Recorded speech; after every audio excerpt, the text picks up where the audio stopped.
PDF editor je nástroj, ktorý skôr či neskôr potrebuje každý. Niekto vám pošle dokument, do ktorého treba niečo dopísať alebo ho podpísať a zrazu zistíte, že na to nemáte vhodný program, pretože ste ho doteraz nepotrebovali.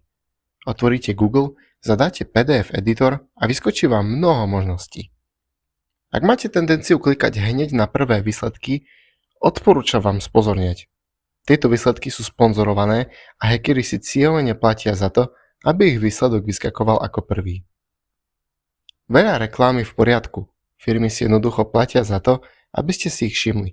No populárne výrazy ako PDF editor sú často zneužívané, pretože útočníci vedia, že ide o veľmi žiadaný nástroj.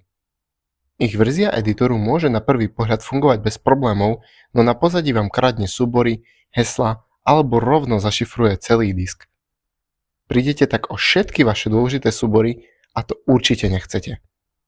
Čo je ale zaujímavé, boli prípady, kedy boli PDF editory úplne neškodné po nejakú dobu, následne však pomocou automatickej aktualizácie dodatočne stiahli škodlivý kód a týmto spôsobom sa útočníci vyhýbajú detekcii antivírusov.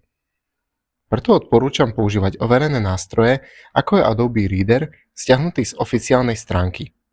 Áno, treba si vytvoriť účet a nie všetky funkcie sú zadarmo, no aspoň máte istotu, že ide o bezpečný software. Na jednoduché dopísanie textu po novom postačí aj prehliadač ako Google Chrome alebo Microsoft Edge.